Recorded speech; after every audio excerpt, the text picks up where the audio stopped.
একটা কাক ভালোবেসেছিল একটা ময়ূরকে। সে প্রায় ময়ূরের পিছু পিছু ঘুরে বেড়াতো। ময়ূর এটা বুঝতে পারলেও না বোঝার ভান করে কাককে এড়িয়ে চলত। এভাবে দীর্ঘদিন কেটে যায়।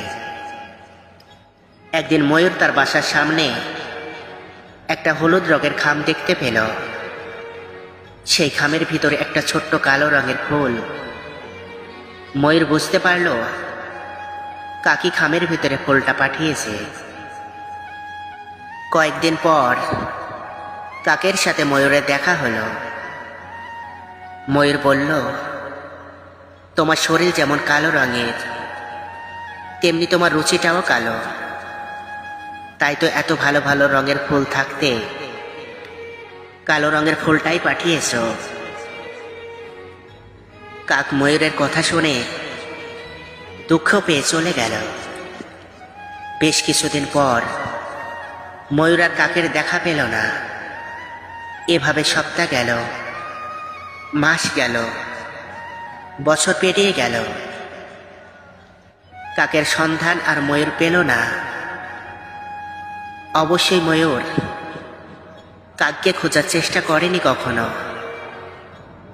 কয়েক বছর পর হঠাৎ করে কাকের সাথে ময়ূরের দেখা হয়ে গেল। ময়ূর কাককে দেখে বলল, আমার রূপ দেখে আমাকে সবাই ভালোবাসতে চায়। তুমিও তো ভালোবাসতে চেয়েছিলে, তবে কেন আমাকে জয় করার চেষ্টা করলে না? কাক জবাব দিল, তোমার সাথে জীবনে একদিনে আমার কথা হয়েছিল। তুমি যতদিন আমার সঙ্গে কথা বলনি ততদিন মনে হয়েছিল সুন্দর রূপের আড়ালে একটা সুন্দর মনও লুকিয়ে আছে।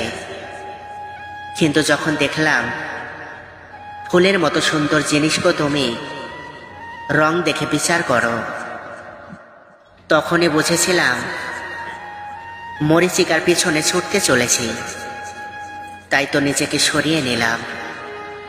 ময়ূর বলল, এখন যদি তোমাকে পেতে চাই তবে কি তুমি আমাকে ভালোবাসবে? কাক বলল, চোখের নেশা কেটে গেছে। চোখের নেশা কেটে গেলে ময়ূরের সৌন্দর্য আর চোখে ধরা পড়ে না। তখন ময়ূরকেও কাকের মতো লাবণ্যহীন মনে হয়।